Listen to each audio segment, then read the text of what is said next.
I guess we could start here with the Lakers. You see that it might be the worst shooting team in NBA history. I have a picture that I don't know if you can see it. I know the people that are watching can see it.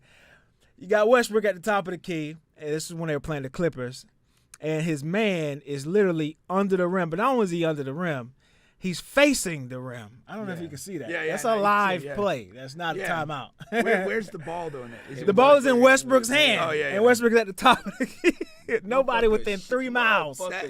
That's high-level disrespect. That is, I haven't. That's the Rondo treatment. That's elite. That's not Rondo. That's not Rondo. Rondo. That's almost like Ben Simmons, but I don't know if I've seen that with Ben. When Rondo played in Boston, they used to do it. They would not go out there.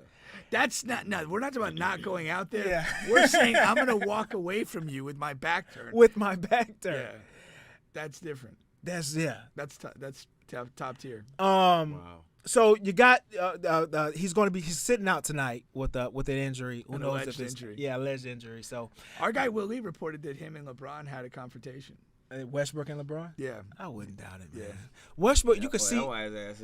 Yeah, you can see Westbrook. He doesn't even look the same as far as the joy he has in the game and with, like the energy that he brings. It ain't fun. It's terrible. It's terrible. I wouldn't even all bullshit aside. I wouldn't doubt the fact that when his contract up with wherever, he just say fuck this shit. Retire. Here, and we talk about this because we have a lot of discussions in the show about like getting the bag and this and that. I know he didn't sign with the Lakers for the contract he's on. He was traded there. But like a lot of times when I say like, you talk about, guys just need to go get the bag and whatever. This is what you want to avoid. Yeah. You don't want to be in professional hell. And yeah, you're getting a great check. But dude, you are fucking mocked on a daily basis. You can visibly see the joy's not there with something you've loved to do. And that is miserable for quality of life. Yeah, but he opted in and got the bag. To your point. Yeah, and like at what cost, man? At what cost? Was it really worth it? Yeah. And they still might trade your ass out of there. Yeah. I just this raises. I mean this is an issue that I always talk about because quality of life is not a joke. Mm-mm. And again, it's not like you're not going to get any money. You've got money at some point. I mean, a lot of times, a lot of people that have accumulated money will tell you like the money, it gets to a point where it gives them freedom, and that's kind of what you want with the money. When we sit around and we don't have the money we want, our life is difficult because we're forced to do all these things just to get by that take our time, take our energy, frustrate us, depress us, all that stuff. But, when you have the opportunity to have money, one of the benefits of doing that is, I don't have to do that. Yeah. I'm okay. Like, I don't need to, say how high when somebody says jump. Mm-hmm. And it's like he just made a bad decision. That's what he did. And the Lakers, the front office, first of all, they've been doing such a god-awful, terrible job at putting players around LeBron, AD, or even to add Westbrook in that equation. And it's when you look at it, when you look at it, it's not all Westbrook's fault. Like they're all terrible shooters. LeBron is the best shooter on this team, and it's not even close. And that's not a good thing. And that's not a good thing. You got Patrick Beverley out here. He's jacking up shots. And breaking, of course. He's shooting, last time I checked, 13%. Lonnie Walker took 9 threes in a game. He's the worst shooter on the team. Even coming from the Spurs, he shot 20%. Why is Lonnie shooting 9 threes in a game going 1 for 9? Because nobody's guarding him. Yeah, I guess. Looks. And open. I mean, we play basketball. It's like sometimes it becomes uncomfortable. People if just you don't tell shoot. you shoot it, shoot it, and then. I guess. Like whatever. Yeah. And the problem is, instead of shooting like you're going to make it, you're shooting like, I guess. Yeah, I guess. And that's the killer. You miss the first 5. But why go out and get these guys? Like these guys, Patrick Beverley is not like a minimal player. Like this is the guy that's making $13, $14 million a year. There are shooters in that price range. Yeah. I understand you need perimeter defense, but you needed to spread your need to spread the floor is bigger than your need for perimeter defense. Yeah. Because at least you have AD to protect the rim, and you can find another center to back him up to protect the rim. Nigga trash, man. Why did you get him, Lonnie Walker, the other guy? You know what I mean? I don't know. I just think the front office is doing a disservice. They've been doing a god-awful job. Name one, and you did this with Philadelphia. Yeah. Name one good move they've made in the front office during LeBron's time there. And I'm of the opinion AD trade was a bad trade. Even though they won. Though they won. It was a bad trade. You know, I do not get that up. Did they discover Caruso while LeBron was there? I mean, if so, I'll give him credit for it. Or was that pre-LeBron? Caruso was there before LeBron. I want to say. He there he was before already, LeBron? Yeah, I don't know. He was backing up Lonzo, wasn't he? Maybe. Maybe. Caruso backed up Lonzo. That might be the only. I mean, if that was a post LeBron move, and it may not have been, that's about the only move that's been good. I guess Dwight did okay in that role that they had him a reserve center. Dwight, okay. Minor. I mean, a minor move. I forgot Dwight Howard got a damn ring. Yeah. And he played well. No, he was. I mean, he wasn't. I'll give you credit. That was a good move. Yeah. You got a guy on the cheap, and he played probably above what. Yeah, because he had to prove it. Yeah. That was a prove it. I'll give you that. But it's not. And that was a minimal. Looking at this grand scheme of things, that was a minimal. He played good interior defense. But other than that, yeah, man, and. I don't know. It's not much you can do because these proposed deals that they have on the table with the Utah Jazz and the Pacers, right? Those are the only two proposed deals that they have. When you got to give up your 2 future first-round picks, when LeBron, AD is either going to be gone or it's completely broken down by then, they're going to be a bad team. So you're giving up potentially two top 5 picks for Jordan Clarkson and Mike Conley, and on Indiana side for Buddy Hield and Turner. I mean, and everybody is excited about Hield and Turner, but there's a reason they're available. There's a reason. Yeah. I mean, Buddy Hield has been on a few teams. Turner is very disappointing as a prospect. Turner is a big man that shoots the 3 well and protect the rim well. Why doesn't teams want him? There's something to that. He's always top 5 in blocks. He's 36% or better, 35% or better from 3. That's a dream from a big. Nah, that's but nobody wants him. That's a great point. You know what I mean? Yeah.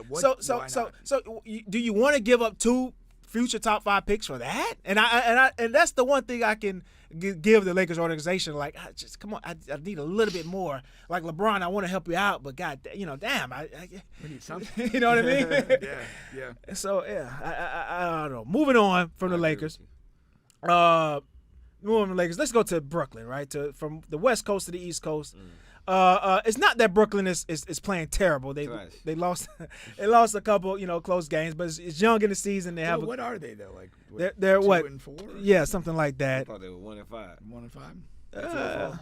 Yeah, they're 1-3, something like that. I was about to say they ain't won but one fucking game. And they got Milwaukee on the horizon. I was trying to remember the second game they won. Yeah, they got Milwaukee coming up. Oh, that's the span. Yeah, either tonight or tomorrow. That's gonna be a switch or extension cord. First of all, of course, they're the worst defense in the league. And individually wise, KD actually is the worst individual defender in the league. Defensive rating. Ben Simmons has the second worst defensive rating in the league. Like I said, Ben Simmons shut Giannis down though. I texted you. That was in the preseason, right? Yeah, that was in the preseason. But I texted you. He took 2 free throws. Really trying to score. Yeah. Ben Simmons took two free throws in the first game, missed them both. Yeah. He hasn't attempted a free throw since. That means something. He's scared to drive. Yes, he won't, and he's not going to shoot. So what can you do? He's fouled out in 2 back-to-back games. Yeah, he's fouled out in back-to-back games already. This is what I do with Ben Simmons. You wouldn't do nothing at practice but shoot free throws. I don't want you doing nothing else. Until you start consistently making them, you cannot get involved in the regular practice. Ben Simmons is a unique. He's a unique person. Jump shot. He's unique because you got to think this too. You can't do that because then that's like singling him out. Like you got to think his mental health. Because that's the type of person he is. I'm telling you. So you can't. So what? You can't. Nah, it's way deeper than that. They like that. This guy's different. This They guy's like that. he's on Oh my another. bad, he Australian light skin. maybe that's something. Yeah, But Ozzy liked it. this is a guy who's he's struggling, and the coach is saying we have enough shooting, we have enough scores. You don't have to score. And I've said this since I learned myself. Like that's not the right thing to say. And Steve Nash is already a coach who is on the block. He's on the hot Well, seat. I would my takeaway from He's this. a good coach. No, I was going to say my takeaway is that they probably need to let Steve go. Yeah. Because you come into this season, and there's no progress. There's no progress. Ben's still damaged. Nobody else is playing at a high level. There's just nothing going on. You don't have a scheme that's helping you. Yeah. He's, as a coach, has literally accomplished nothing. Yeah.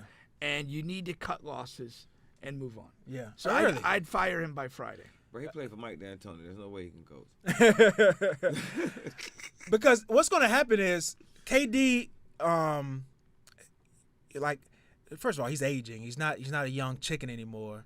And these guys don't have a lot of years on their deals. So if you let Steve Nash ride this whole year out, I mean, KD was already threatening to leave over this offseason. You cannot waste. You might this lose year. KD. Yeah, There you go. you cannot waste this year. You have to try to get something out of this. You whether you fought to keep this group together or it just I kept trade together of its own momentum, you got to try to do If I'm in something. the front office, I'm smart and I know KD finna leave and I'm finna trade him. That's You ain't another just- move. You ain't just walking out of here. But then you have even to. still, like trading KD as the worst rated defensive player in the league on a 1-3 or 2-7 team, people still gonna it's jump on him. deflated.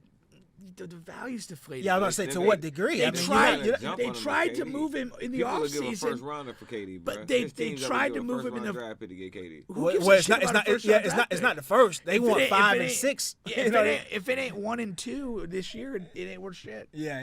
They're not going to give up. Yeah, because the guy that's coming in, they won't even give that up for KD. You know what I mean? Yeah. Like whatever. If fucking Utah Jazz ends up with the number 1 pick, and Brooklyn calls and say, "Hey, we got KD over here. Let me do that." Utah's hanging up the phone. Yeah. You know what I mean? I mean, the commissioner I don't literally know said about we're that. going to be monitoring tanking like the first week of the season. He said we may send teams to the G League, which and he didn't laugh or anything, but I thought that's a ludicrous It thing to is. Yeah, say. logistically, I don't know. But he didn't laugh. Yeah, and that's no. how serious he was about it. Like Because they realize this is a massive thing. it's massive. That's how, and I've never heard that being said. Yeah. because of a prospect coming in. This guy's he's going to be crazy. But yeah, I the only way to fix this, I want to send you a clip. the first step is Steve Nash. Yeah, think. I think he's the most expendable piece. And then you go from And there. then you got to see, can we turn this around so we can get something going? yeah, I think that's. But it. you can't. I mean, it hasn't started well. If you're Brooklyn, you cannot just let this carry on. You got to try everything you can. No, that's a good point. You can't waste this season, man. Yeah.